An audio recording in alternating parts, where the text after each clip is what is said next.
Prescription products require completion of an online medication consultation with an independent healthcare provider through the LifeMD platform and are only available if prescribed. Subscription required. Individual results may vary. Additional restrictions apply at lifemd.com. Read all warnings before using GLP-1s. Side effects may include a risk of thyroid C-cell tumors. Do not use GLP-1s if you or your family have a history of thyroid cancer. If you've struggled for years to lose weight and have given up hope, did you know you can now access GLP-1 prescription medications through LifeMD? LifeMD is now offering eligible patients online access to GLP-1s, the breakthrough prescription medication that can help you lose body fat and weight. Listen to what people are saying. You just take your shot. It doesn't feel like you're on a diet. What I wasn't expecting it to do was to shut off the food noise. This was life-altering, and if I can do it, I feel like anybody can do it. And here's the best part. Your insurance may cover 100% of the cost of your medication. So go to trylifemd.com to have your eligibility checked right now. Get started today at trylifemd.com. That's trylifemd.com. The 3 Down Greencast is brought to you by the Pile of Bones Brewing Company, Regina's only downtown brewery.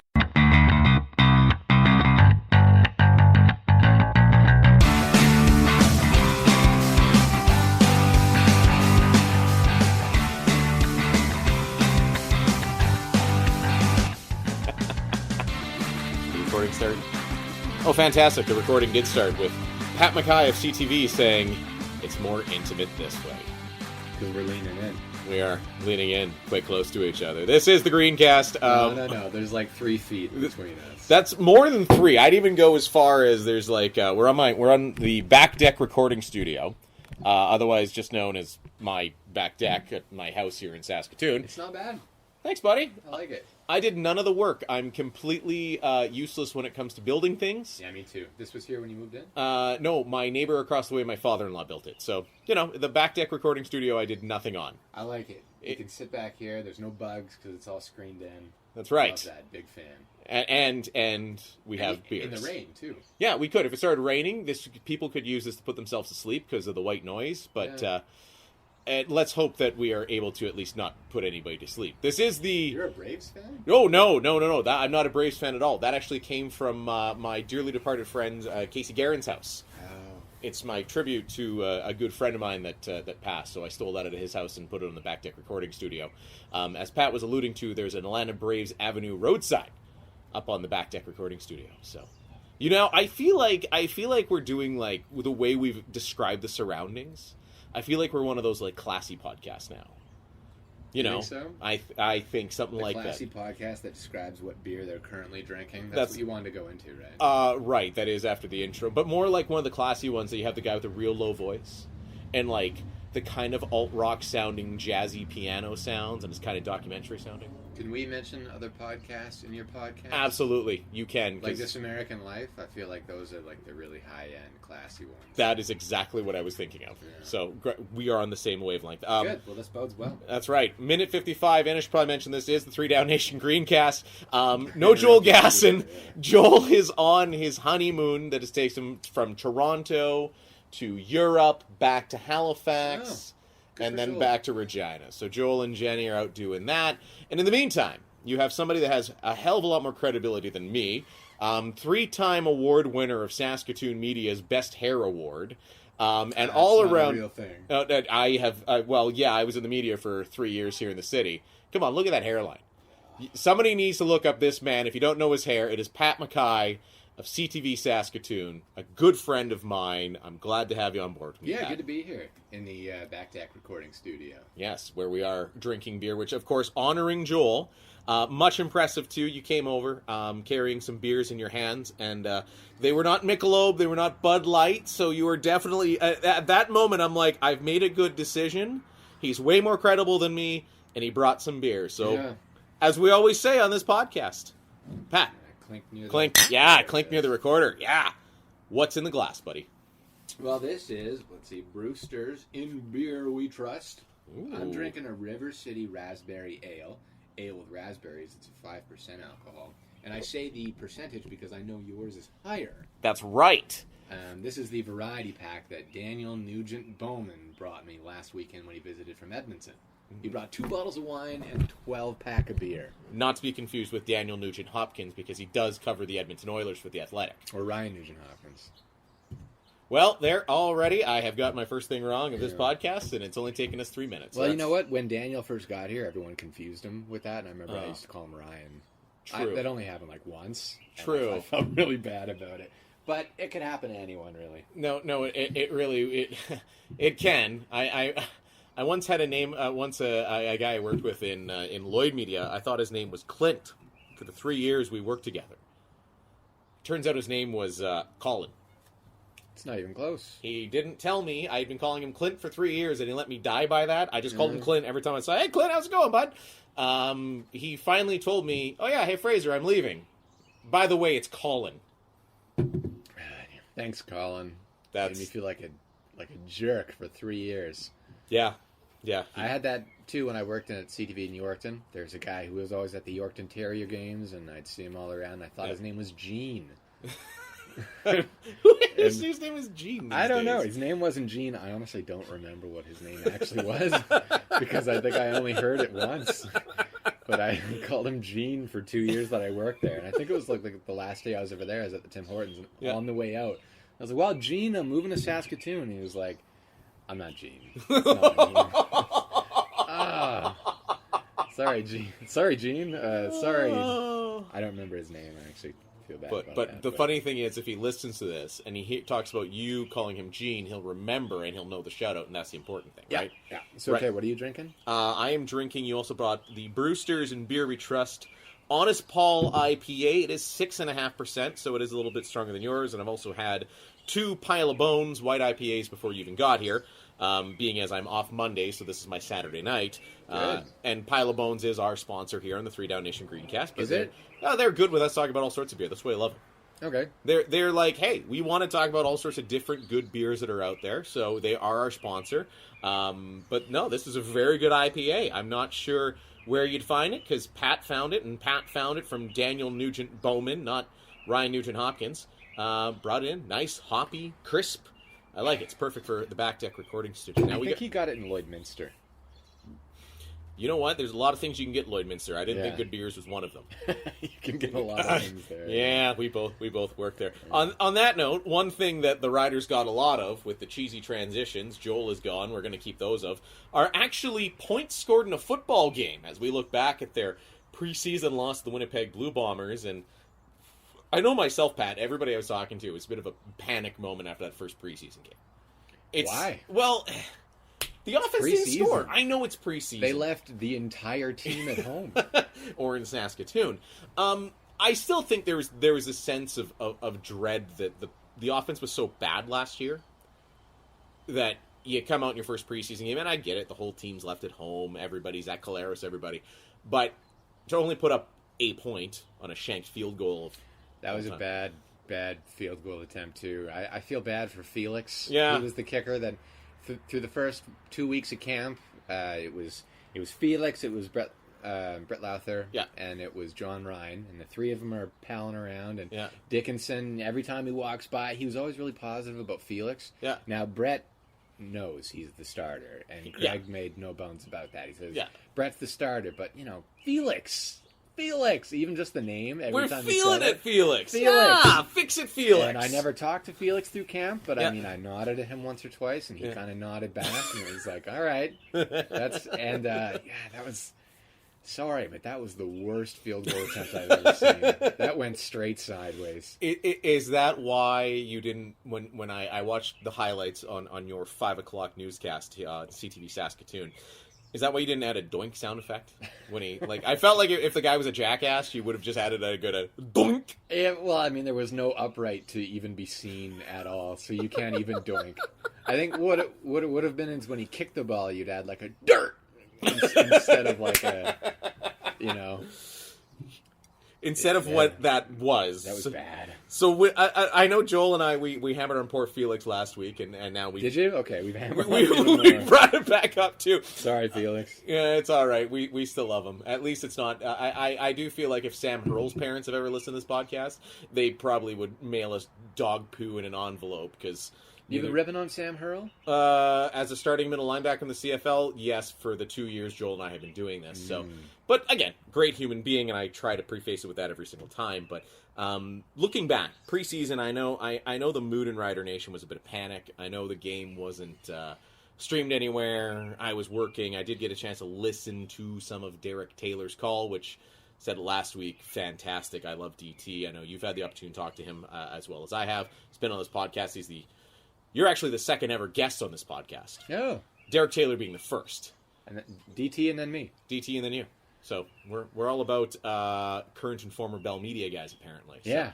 But the game, I thought, from at least what I heard, what I read, I'm sure you saw some highlights, obviously throwing things together for your program at 5 o'clock. I think you can take some positives out of the fact that the starters played.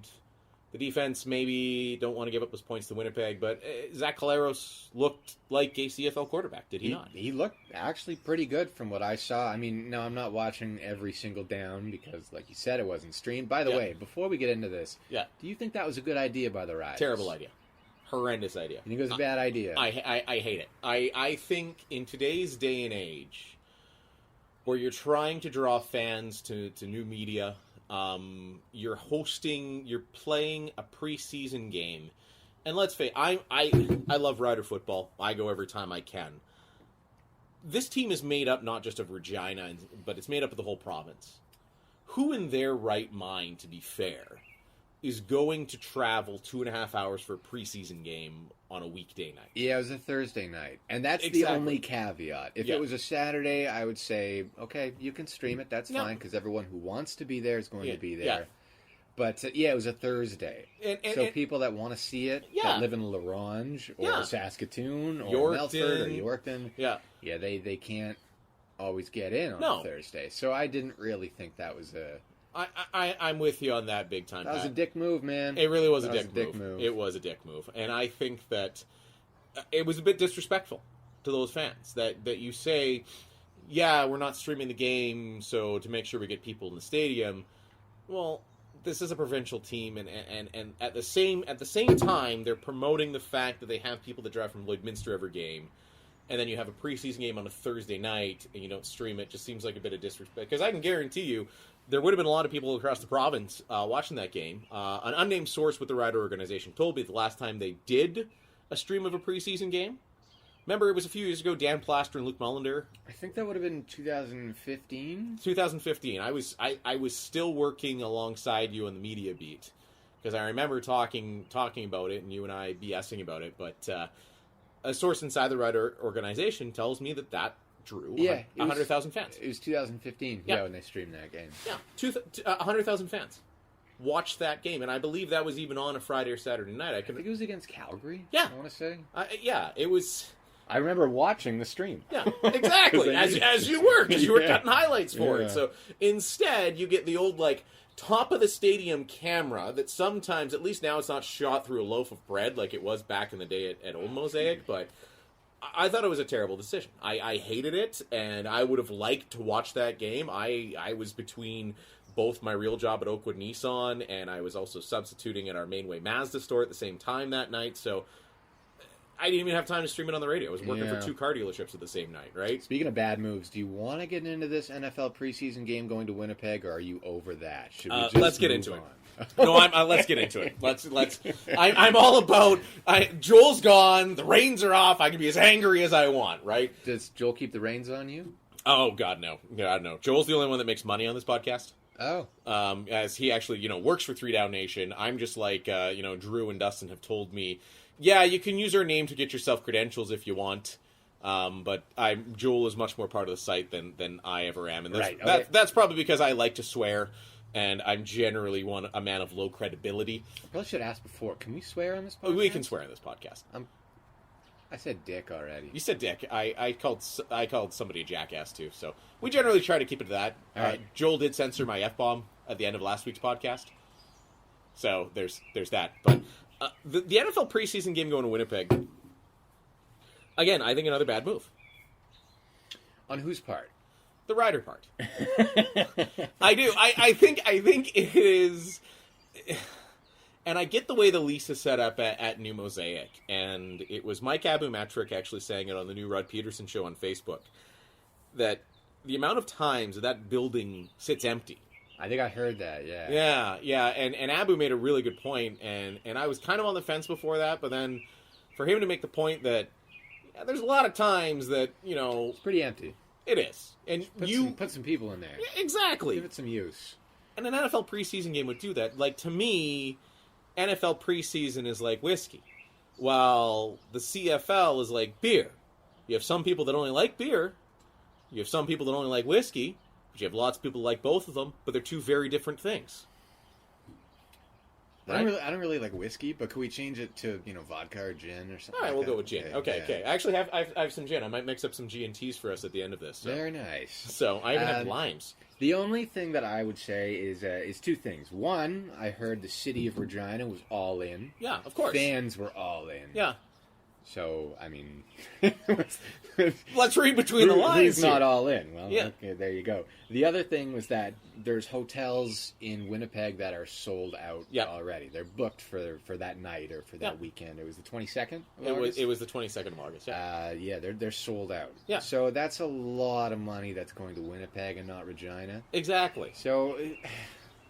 It's too bad for the city of Regina, and it's too bad for football fans in the province. Yes, I would absolutely agree with you on that, Pat, and especially too, and I think, and this was a great point I saw raised on my Facebook. Dan Ukrainians, I know you and I both know Dan. Dan made the point. He lives in Saskatchewan. You and I live in Saskatchewan. Our tax money is taken off our paychecks. Was partially in some way used to build that place, right? And for the riders to be able to say, nah, we don't want the province of Saskatchewan making money off of an event and something that taxpayers paid for, it's BS. Yeah, I'll agree with you there. I mean, they are the primary tenant. Right. So they what was the deal? It was too close because they played the next day. It was too close. So they have that decision. They do. That is in their contract. They have the executive decision. So I mean, it's completely within their right to do it. So, and I don't blame them for doing it either. No, I don't blame them at all. It's just unfortunate how it all unfolded. Right. I mean, I'm sure if there was another date, I would have been interested to see if there was another date, if the Riders organization would have been on board. Like, yeah, it's on a game that we're in.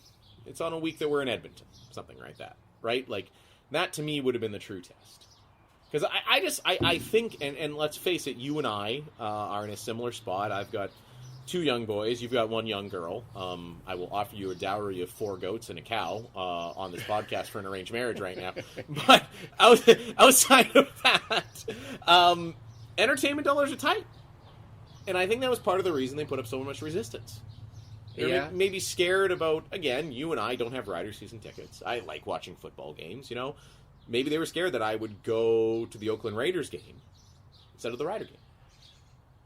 Which I think is a fair fear. You think so? I think so. I feel like this is the only CFL market in the entire country where you can say it's a safe bet that's not going to happen. If people are so... We got the best fans in the league, the 13th man. Yeah. It's before I moved to Saskatchewan, that's all, I grew up in Edmonton. Yeah. So I'd meet a Riders fan, I'd go, go Edmonton. They'd be like, well, we have the best fans. Right. And I'd be like, so? But and I didn't realize because I didn't live in Saskatchewan, but that is just ingrained into everything here about how good the fans are. Yeah. And I feel like if you've got the best fans, you shouldn't really need to worry about them spending money on your team, especially when you've got a really nice stadium. Oh, God. When you're going to have, I'll say it, probably a pretty good team this year. I don't know what's going through the minds of the people that make that decision. Yeah. But I think it probably all could have worked out. I think so. I think some paranoia seeped in, and you're absolutely right. I don't know what goes into putting on a game, but I'm sure they could have played nice and done it. There probably would have been a way to make it all work. Again, I'll go back to it's just too bad that people that would have benefited from it don't get to, and they don't get a say. Yeah, exactly. And you said something interesting there, too, and I always like, because Joel and I, we tend to agree on a lot of things, which is, I'm sure, why we don't really get over about the 300 listener mark ever. But thank you to those that do listen, of course. You mentioned in your comment there that the Riders are going to be a good team this year. Yeah, I think so. I always like to get the outside thoughts of guys, and let's face it, you know your shit. I've known you a long time. You know your shit, Pat. Like, I like to pretend like I do. You're here with your iPad with game stats, and that's because I don't know it and I need to look at it. But as a general rule of thumb, you're a guy that knows what you're talking about, and I respect the hell out of you for that, and I always have. Well, thank you. What are your thoughts? I mean, we've now had cut down day. We've had 2 preseason games. What do you think this team is going to look like? And I'm not going to ask you for a bold prediction until the end of the program. Okay. So I have a little while to think about it. Exactly. You've got a while. I think I still want to talk about the cuts in depth, and I still want to talk about the Solomon Elamimian conspiracy that I'm all over. But just as an outside observer, Joel and I have beat this team up a little bit and talked about our thoughts for, now we've been waiting for games to happen. What do you think? I mean, you're a smart guy. I respect the hell out of you. Let's hear it. I would just throw away that first preseason game. Mm-hmm. Like I said, none of the starters really played. Yeah. We didn't really get a true indication of what the team is going to be with that game. Dickinson even said himself, this is just to see who's going to be the bees, basically. Right. And that was where we saw Cody Fajardo take the step over David Watford, who is now cut. Yep. Watford played himself off the team, and Isaac Harker played himself onto the team. If I could get ahead of myself and talk about the quarterbacking depth chart. Of course, yes. Isaac Harker, he didn't start camp very well. Yeah. He just looked like another guy in camp. But you and I have seen lots of those guys come and go. But as camp wore on, and you see more one-on-one drills, and you get into that game, and he showed well, and he called himself a gamer. Yeah. I think when we talked to him, and it showed. He won his way onto the squad, so that was what that first preseason game was, to see what everything... Yep. Who could do that? Second preseason game, like I said, I didn't get to watch the whole thing from what I understand and what I have seen. Zach Collaros played pretty well. Yep. I mean, he threw 1 pick, but 2 touchdowns. His completion percentage was pretty good. I have the stats. Yeah. I believe off the top of my head it was 10 out of 15. Yeah, that sounds familiar. 10 out of 15. It was either 15 out of 20 or 10 out of 15. Either way, I think there was only the... It was 10 out of 15. 163 yards. I did a thing! Fajardo and Watford didn't get any playing time. I think Watford knew he was kind of... Yeah, he was under the gun. Fajardo knew he won the job. It was give your bike back to whatever Saskatoon resident you took it from. Yeah. So Collaros played well. Before that preseason game, when people asked me, I said, it's all going to hinge on the play of Zach Collaros. Because we know, for one, and one of the Rider players, I was at the end of practice, I was shooting my stand-up, everyone else was gone, and one of the players on defense walked up to me and just started talking, and, I took a little media when I was going through school, and it's hard, it's kind of tedious, I wouldn't like it, and I was like, all right, thanks. Like, cool story, bro. I'm in the media. And he kind of said, like, man, our defense is going to be solid. And I was like, what about the offense? And he kind of went like, they're going to have to put it together. Yeah. So even the players know that, like, the defense was going to be very strong. Now, if Solomon Elamimian plays or if he doesn't play, I mean, they're still going to have a great defense. I would venture to guess top 2, maybe tops. Yeah, in the league. That's a consensus. In most categories. I think their defense is going to be fine. Their offensive line, they're a little bit older in key positions. Labatt and Clark, who's coming off that car accident, but he did start in that Winnipeg game. So great to see. An all-time favorite interview that back when my days covering Rider Camp. Thad Coleman, I mean, he's getting a little bit older, but he's still solid on the line. Their offensive line is good. They brought in William Powell as a running back. He was fantastic against Winnipeg in limited time. He's been great in camp. He can catch the ball, and almost most importantly, he can block. Yes, huge. They've got some pretty good receivers. I think that I don't know if we'll see a lot of Emmanuel Arsenault right away because it's been 8.5 months since he tore his ACL and had surgery. Which is crazy to think he even took part in any part of training camp. First day, he was making some pretty sick catches, and it was like, you better slow down. Yeah. And they slowed him down big time.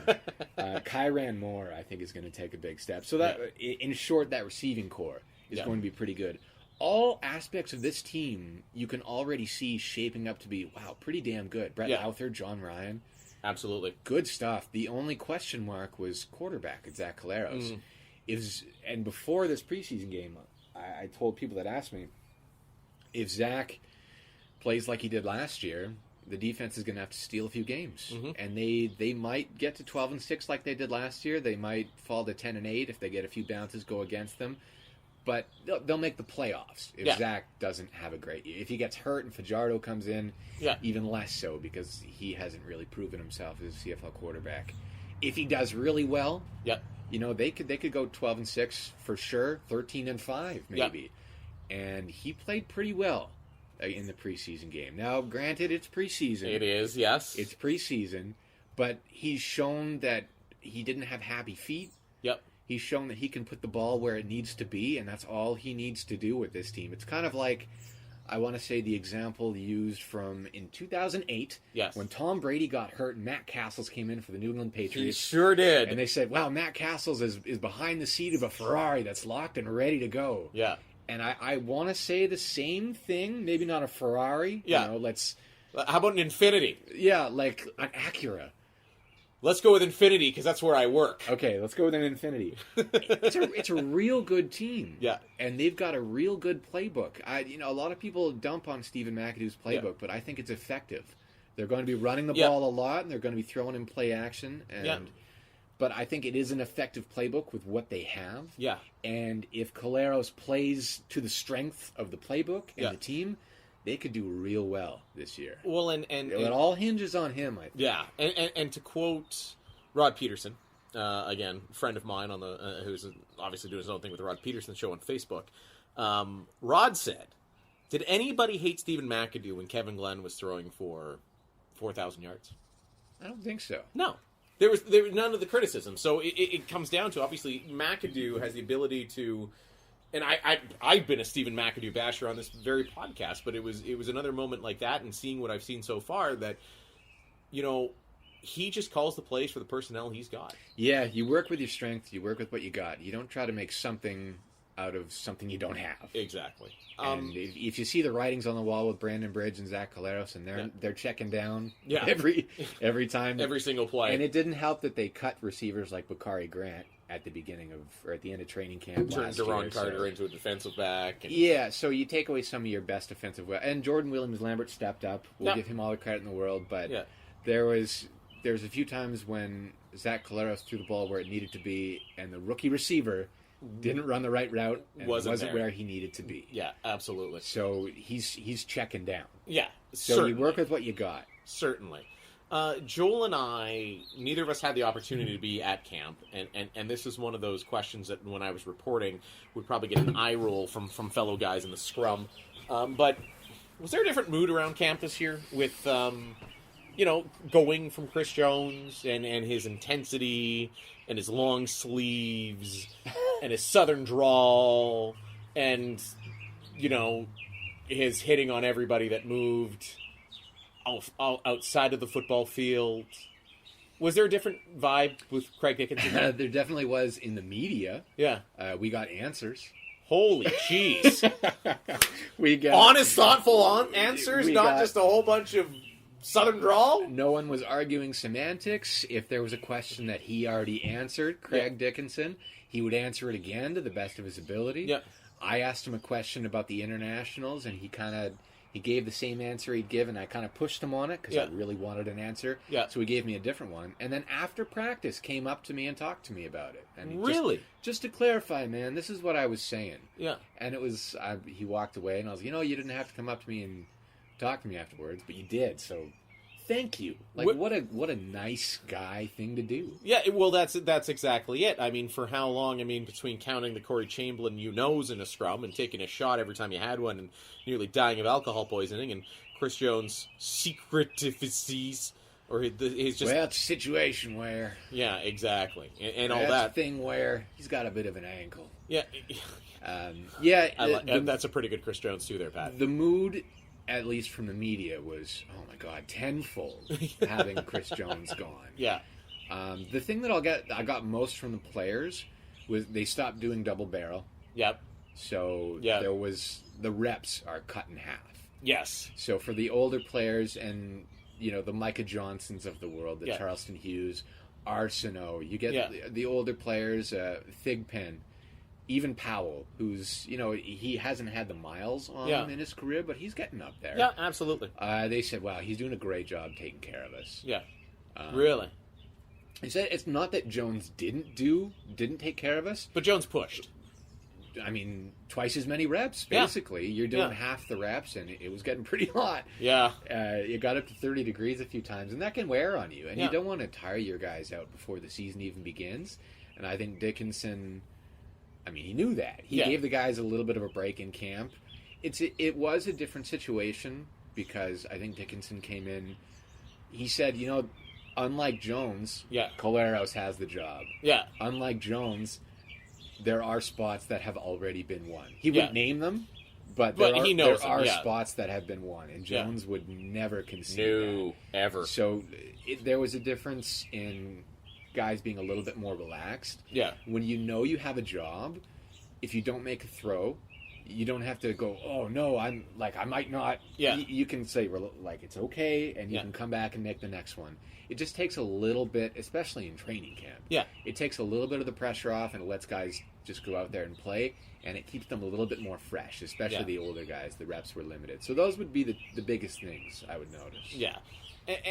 Now that we are officially at the end of training camp with Cut Down Day coming just yesterday, we are recording this on a Sunday evening on the Back Deck recording studio. For one, I don't think anybody surprised me that got cut, but one guy I was pretty pumped to see make the team, especially after undeservedly having some shade thrown his way by Arash Madani of Sportsnet, was Max Zimmerman. Yeah, exactly. Super cool. I'd like to clarify. I heard a couple times, even on the preseason game, he quit his job as a teacher and came over here and to play football. One, he was a pro football player in Germany. Yeah, so exactly. Yeah, he was playing that already. He was already a pro football player. Yeah. Two, I asked him about the teaching job. It was a part-time job. I was working, 5-6 hours a week. Oh, wow. And they said, oh, yeah, you can go play football. Go, it's your dream. Yeah. If you don't make it, there's always a job here for you when you come back. So let's clarify. Yeah. He didn't go, screw teaching, football.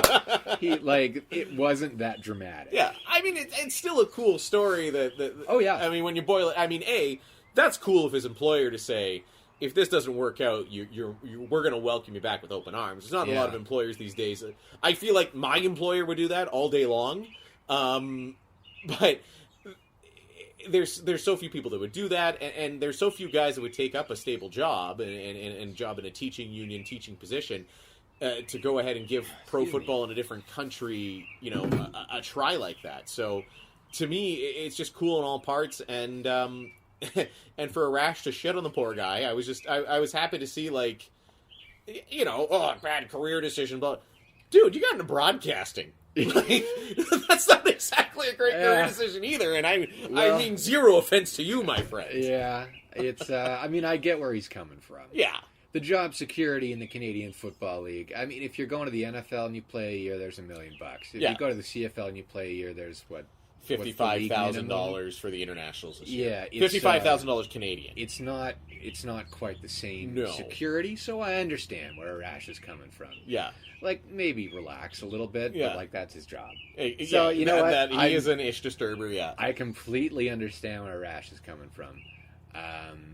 I love the story. I think, and that was one of the questions that I asked Craig Dickinson about was the international players.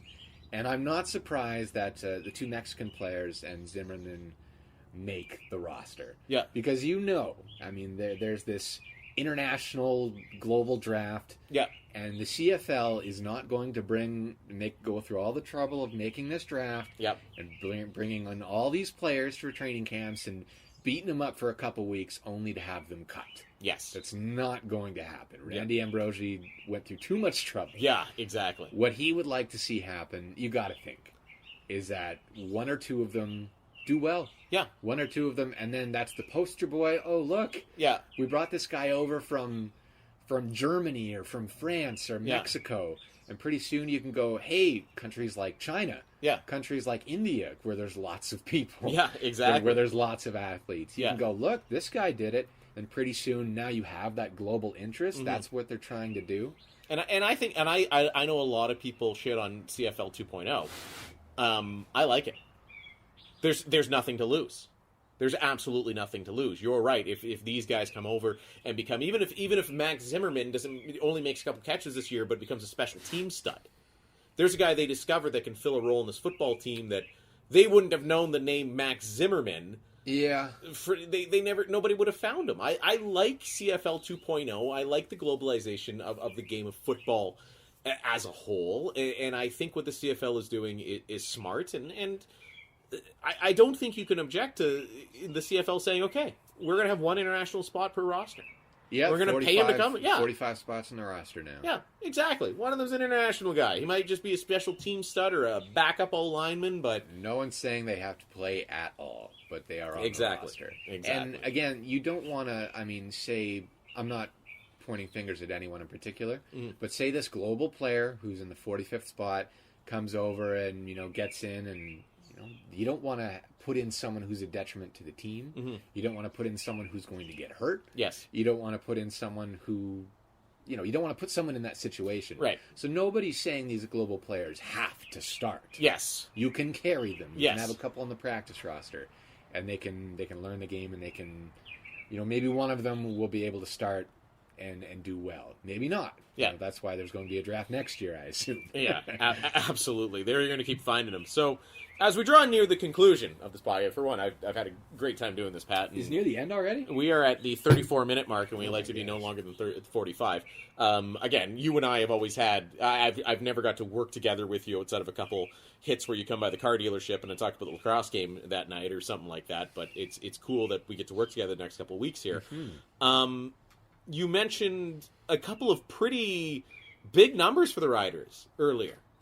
You said they could be 12-6. I think they could. You really do. I really do.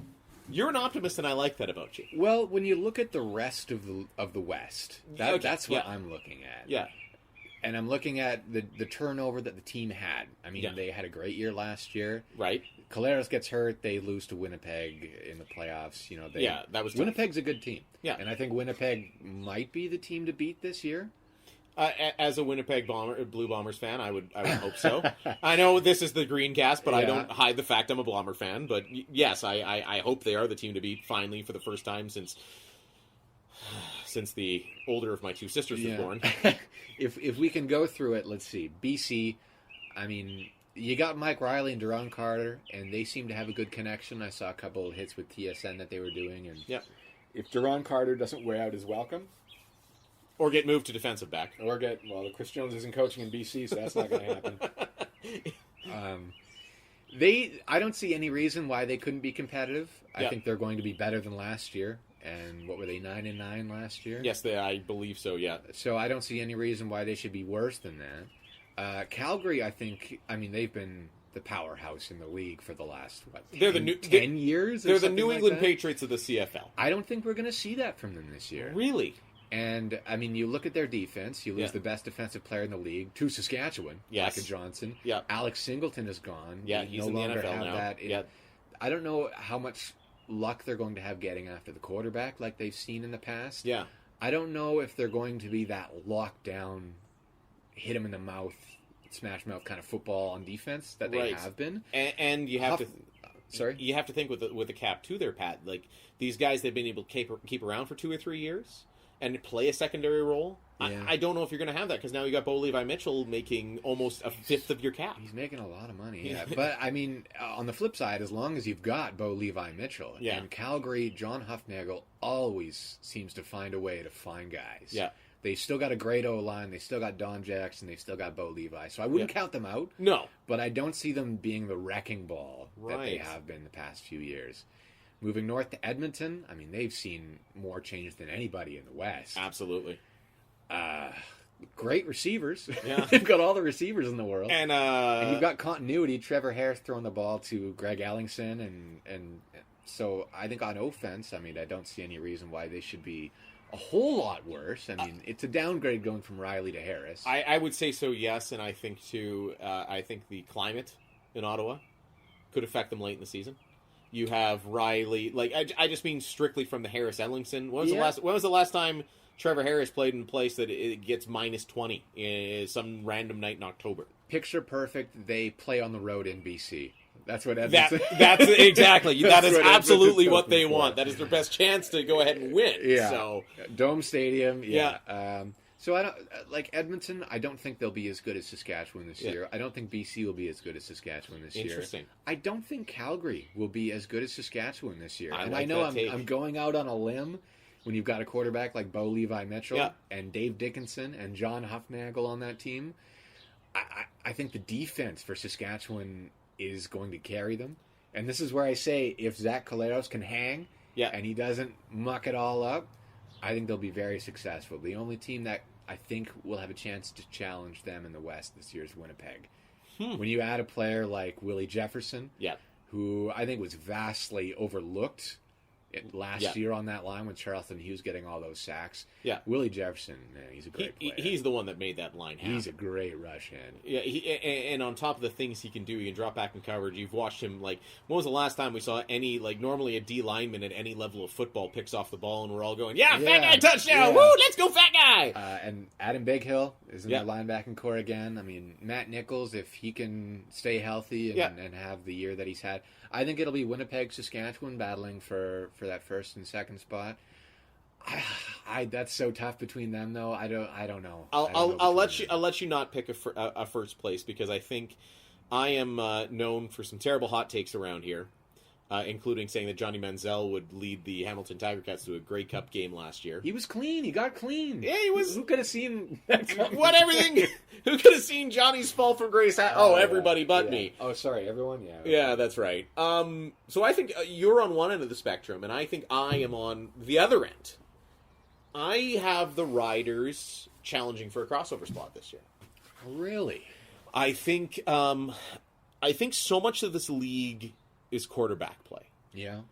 And I don't disagree with you there. Right, but I think if you say, okay, would you rather have Zach Collaros or Matt Nichols? I'd rather have Matt Nichols. Zach Collaros, Trevor Harris. I'd rather have Trevor Harris. Bo Levi Mitchell. I'd rather have Bo. Mike Riley. Actually, I'd rather have Zach. Really? No. I could tell you had a little smirk on your face that our listeners couldn't see. Okay, so yeah. I mean, you have the number 5 quarterback in an absolutely stacked West Division.